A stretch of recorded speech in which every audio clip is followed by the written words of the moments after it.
आप देख रहे हैं अपना बिहार और आपके साथ मैं विवेक। और जरूरी खबर इस वक्त की मुंबई से, जहां लोकमान्य तिलक टर्मिनल स्टेशन पर आग लगने की घटना सामने आई है और आग लगने के बाद यात्रियों को स्टेशन के एरिया से सुरक्षित तरीके से बाहर निकाल लिया गया है। आग स्टेशन की कैंटीन में लगी, जिसने स्टेशन की बुकिंग और वेटिंग हॉल को भी अपनी चपेट में ले लिया है। रेलवे अधिकारियों के मुताबिक कहा जा रहा है यात्रियों को स्टेशन से बाहर निकाला गया और आग को बुझाने के लिए फायर ब्रिगेड की 2 गाड़ियां मौके पर मौजूद हैं। रेलवे के मुताबिक अभी तक घटना में कोई जान माल का नुकसान नहीं हुआ है और यह हादसे में कोई हताहत नहीं हुआ है। ये एक अच्छी खबर है, लेकिन आग कैसे लगी इसका पता लगाया जा रहा है। बताया जा रहा है कि कैंटीन में आग लगी थी और इसके बाद यह आग बढ़ती चली गई। बुकिंग काउंटर को भी इसने चपेट में ले लिया। हालांकि इस समय रहते जल्दी से यात्रियों को बाहर निकाला गया जो वहां पर मौजूद थे और उसके बाद आग बुझाने का प्रयास शुरू कर दिया गया। अभी फिलहाल जो स्थिति है उसमें 2 दमकल की गाड़ियां मौके पर मौजूद थी और उन्होंने आग बुझाने का प्रयास किया है और स्टेशन से यात्रियों का रेस्क्यू किया गया। हालांकि जान माल का कोई नुकसान नहीं हुआ है। संसद की सुरक्षा में सेंध के मामले में पुलिस एक्शन मोड में है और इस घटना को अंजाम देने वाले चारों आरोपियों को पुलिस ने गिरफ्तार कर लिया। बताया जा रहा है कि चारों आरोपी गुरुग्राम के सेक्टर 7 की हाउसिंग बोर्ड कॉलोनी में रुके थे। चारों आरोपी विकी शर्मा के दोस्त थे। विकी शर्मा मूल रूप से हिसार का रहने वाला है। दिल्ली पुलिस ने विकी शर्मा और उसकी पत्नी को हिरासत में ले लिया है। दिल्ली पुलिस चारों आरोपियों को हिरासत में लेकर संसद मार्ग पुलिस स्टेशन आई, जहां एंटी टेरर यूनिट और खुफिया एजेंसियों के आला अधिकारी उनसे पूछताछ कर रहे हैं। शुरुआती जांच में यह बात सामने आई कि संसद के बाहर से पकड़े गए नीलम और अमोल के पास मोबाइल फोन नहीं था। इनके पास किसी भी तरह के पहचान पत्र और बैग तक नहीं बरामद हुए। दोनों ने किसी भी संगठन से संबंध होने से इनकार किया। उनका दावा कि वो लोग खुद से प्रेरित होकर संसद गए थे। जांच में यह भी खुलासा हुआ कि साजिश में कुल 6 लोग शामिल थे। 2 लोगों ने अंदर हंगामा किया तो 2 ने बाहर विरोध प्रदर्शन किया।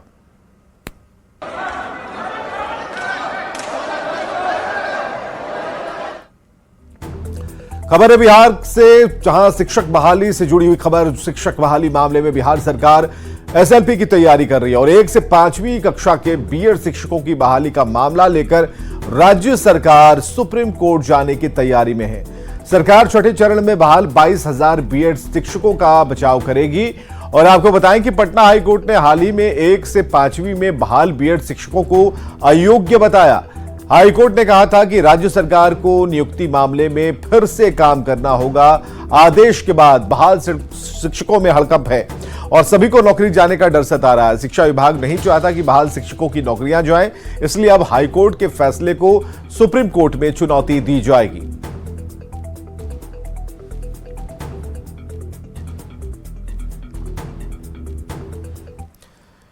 तो बिहार में शिक्षक अब समय से पहले स्कूल नहीं छोड़ सकते। शिक्षा विभाग के अपर मुख्य सचिव के पाठक ने सभी डीएम को सख्त निर्देश दिए हैं कि कड़ाई से शिक्षकों की ड्यूटी की निगरानी करें। छुट्टी को लेकर सभी डीईओ को के पाठक ने सख्त निर्देश दिया। उन्होंने कहा कि व्हाट्सएप पर छुट्टी का आवेदन मान्य नहीं होगा। छुट्टी के लिए आवेदन स्कूल में जमा होना जरूरी है। कभी भी स्कूल का निरीक्षण हो सकता है।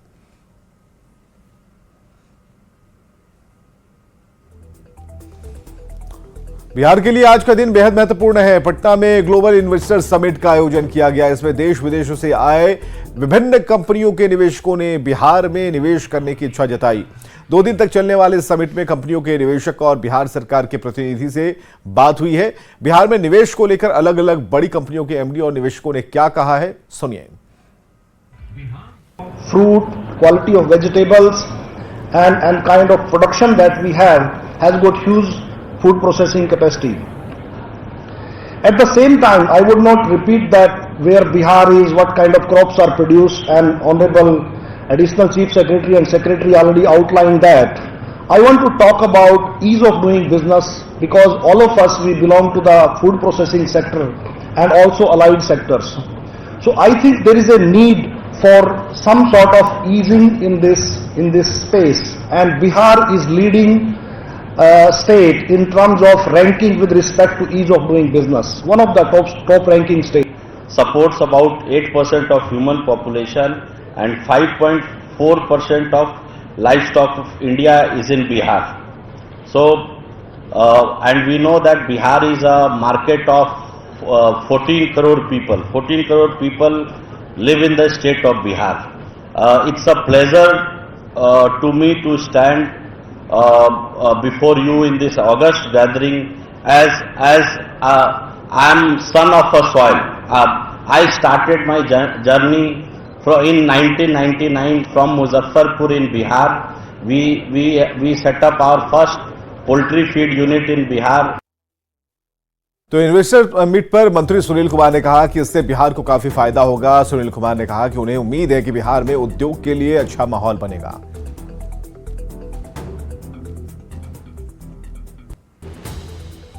आप देखेंगे इस मीट का, जिसमें माननीय मुख्यमंत्री जी भी शिरकत करेंगे और उद्योगपति विभिन्न राज्यों से आएंगे, दूसरे देशों से आएंगे, तो वो निश्चित रूप से हमें उम्मीद है कि देखिए इन्वेस्टमेंट तब होता है जबकि एनवायरनमेंट जो है अच्छा होता है। तो एनवायरनमेंट तो बिल्कुल अनुकूल है और हम समझते हैं कि इस इन्वेस्टर्स मीट का फ़ायदा बिहार के लोगों को भी मिलेगा और उद्योग और अधिक बढ़ेंगे और इसका फ़ायदा न सिर्फ सरकार को होगा लेकिन इसका फ़ायदा बिहार के लोगों को निश्चित रूप से होगा। इन्वेस्टर मीट पर नेता प्रतिपक्ष विजय सिन्हा ने कहा कि बिहार में जब से महागठबंधन की सरकार बनी है उद्योगपति बिहार नहीं आना चाहते। इसके पहले एनडीए की सरकार में इन्वेस्टरों ने बिहार को लेकर दिलचस्पी दिखाई थी।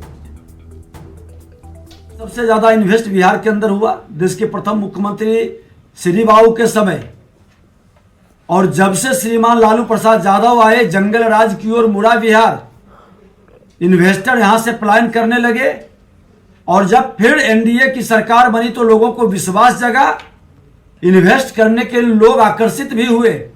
लेकिन श्रीमान नीतीश कुमार की महत्वाकांक्षा बिहार के निवेशकों के कदम को रोक दिया। जंगल राज वाले का फिर से आगमन, उद्योग मंत्री शाहनवाज जी के समय में भी इन्वेस्टर मीटिंग हुआ था, आए थे लोग, माहौल इथेनॉल का कई फैक्ट्री लगने का, फिर सरकार पलटी, जंगल राज वाले गुंडा राज में तब्दील करने लगे, लोग ठहर गए। आज कई इन्वेस्टर आपस बैक हो रहे हैं। बिहार बिजनेस कनेक्ट मीट 2023 में शामिल होने आने वाले 13 देशों के निवेशक बुधवार की शाम मुजफ्फरपुर के बेला औद्योगिक क्षेत्र में चल रहे टेक्सटाइल क्लस्टर और बैग क्लस्टर में पहुंचे। विदेशी निवेशक शाम 4 बजे के बाद बेला औद्योगिक क्षेत्र पहुंचे। यहां लंच के बाद बैग क्लस्टर और टेक्सटाइल क्लस्टर का भ्रमण किया। विदेशी निवेशक बैग क्लस्टर में जीविका दीदियों और अन्य उद्यमियों से भी रूबरू होकर निवेश और मैन्युफैक्चरिंग यूनिट के बारे में उन्होंने जानकारी ली।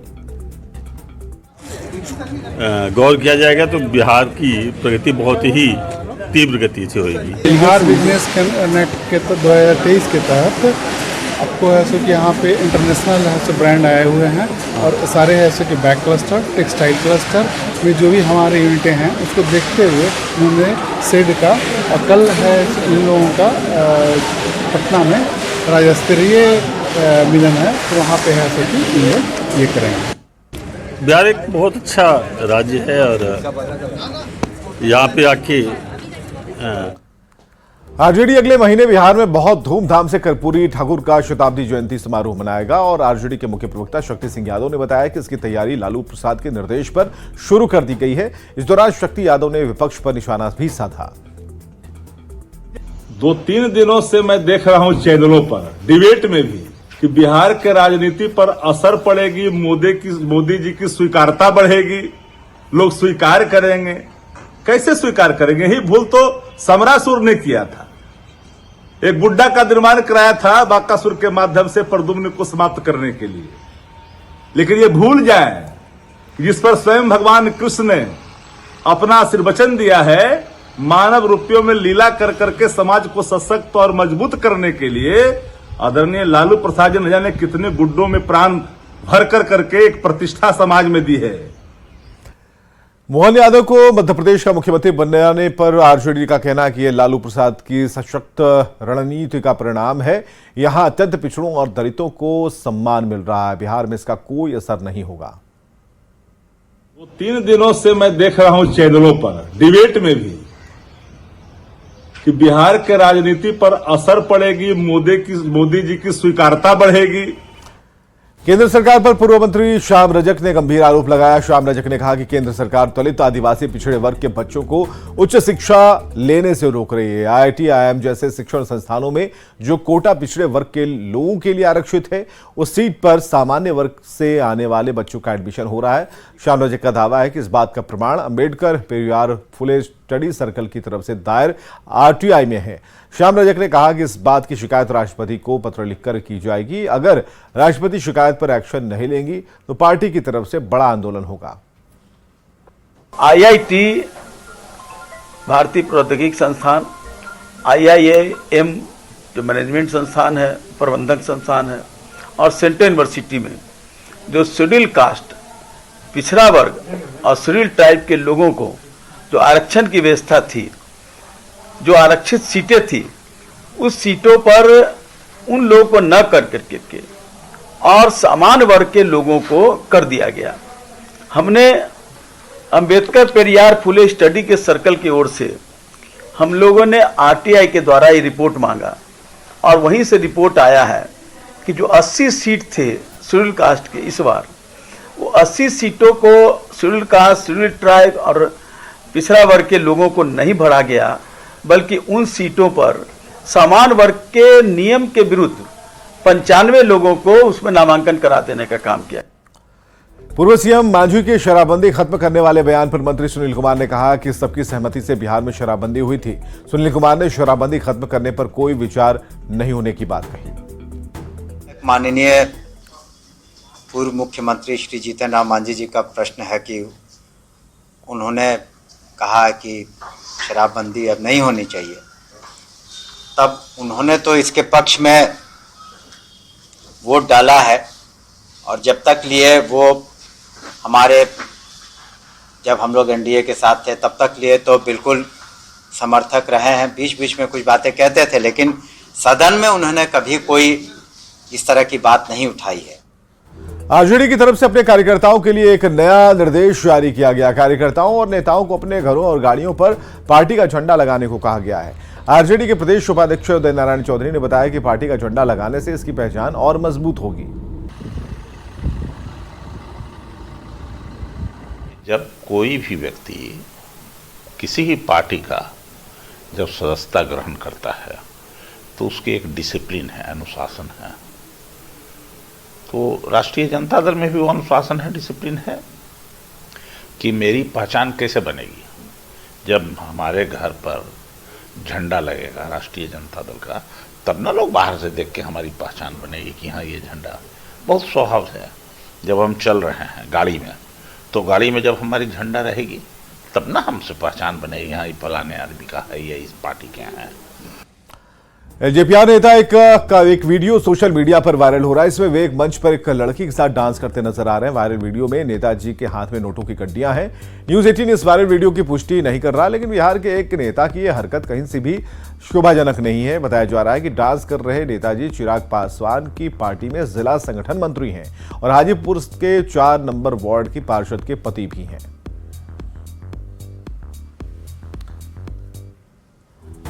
आरजेडी अध्यक्ष लालू प्रसाद आज एक बार फिर छपरा पहुंचे, जहां वे मढ़ौरा के सिलहौरी गांव में आयोजित एक विवाह समारोह में शामिल हुए।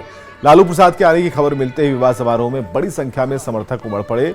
लालू प्रसाद का स्वागत स्थानीय विधायक और खेल मंत्री जितेंद्र राय ने किया। और आपको बताएं कि सारण लंबे समय तक लालू प्रसाद की कर्मस्थली रही है। लालू छपरा के सांसद रह चुके हैं। तबीयत खराब होने के बाद काफी दिन तक लालू छपरा से दूर थे।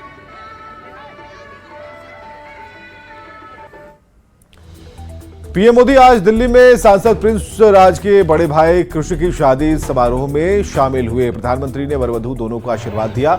इस दौरान केंद्रीय मंत्री पशुपति कुमार पारस और उनके परिवार के सभी सदस्य मौजूद रहे।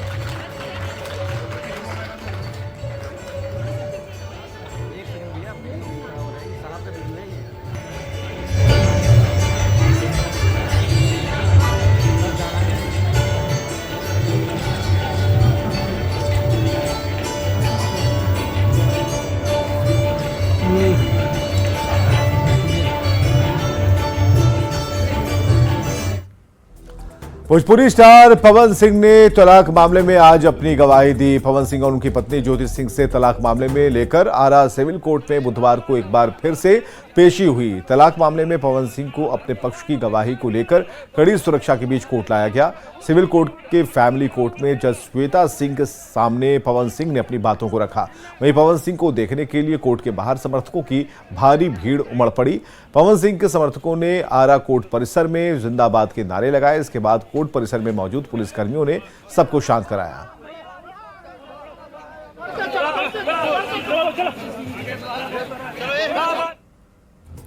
बिहार की शिक्षा व्यवस्था पर जन सुराज के संयोजक प्रशांत किशोर ने कहा कि लोग कहते हैं कि बिहार में 32 साल में चरवाहा विद्यालय से शुरू होकर पूरे बिहार को चरवाहा बना दिया गया। दुनिया में जितने भी शिक्षा के बेहतरीन मॉडल बनाए गए उनमें समाज और सरकार शिक्षण संस्थानों को लोगों तक नहीं ले गई, बल्कि लोगों को शिक्षण संस्थानों तक लेकर आए। हर गांव में शिक्षण संस्थान बनाने के बजाय ऐसी व्यवस्था बनाई जाए कि बच्चों को अच्छे शिक्षण संस्थानों तक पहुंचाया जाए।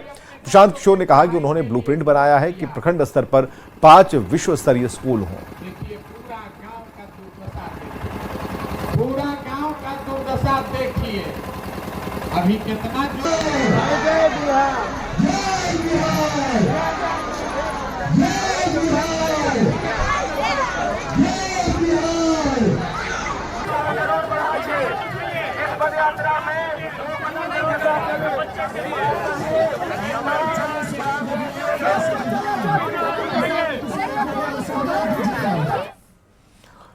बिहार और झारखंड में पहली बार गीतांजलि पैथो डायग्नोसिस सेंटर की तरफ से आईआईटी द्वारा बनाई हुई भारतीय आधुनिक मशीन सिग टफल आर्टिफिशियल इंटेलिजेंस हेमाटोलॉजी एनालाइजर लाया गया है। इसे किए गए जांच में 100% की गारंटी होती है। डॉक्टर सुशांत मुखर्जी ने बताया कि इस मशीन में 300 डॉक्टरों की लाइब्रेरी से जांच को परखा जाता है और उसके बाद ही रिपोर्ट को तैयार किया जाता है। डॉक्टर सुशांत मुखर्जी ने बताया कि यह बिहार झारखंड की पहली मशीन है जो गीतांजलि पैथो डायग्नोसिस में लगाई गई है और इस मशीन से बनी रिपोर्ट 100% सही होती है। AI instrument Gitanjali patho diagnostics की लेटेस्ट इंस्ट्रूमेंट है जो ईस्टर्न इंडिया में सेकंड इंस्ट्रूमेंट लगी है, बिहार और झारखंड के लिए पहला। अब ये इंस्ट्रूमेंट स्लाइड्स को, हेमेटोलॉजी के स्लाइड्स को, बोन मैरो को स्लाइड्स को एआई बेस्ड क्लाउड के थ्रू ऑथेंटिकेट करती है। जैसे मैंने एक स्लाइड को माइक्रोस्कोप में देखा और देख करके उसका काउंट्स किया, वो WBC हो, प्लेटलेट्स हो, RBC हो, लेकिन वो कितने ऑथेंटिक है मैनुअल, उसको फर्दर वैलिडेट करने के लिए 300 एआई बेस्ड पैथोलॉजिस्ट अपने लाइब्रेरी बनाए हुए हैं इस इंस्ट्रूमेंट में। और इस इंस्ट्रूमेंट में वो फिर से वो स्लाइड डाल करके आप 100% ऑथेंटिक रिपोर्ट 7 मिनट के अंदर में मिल सकता है।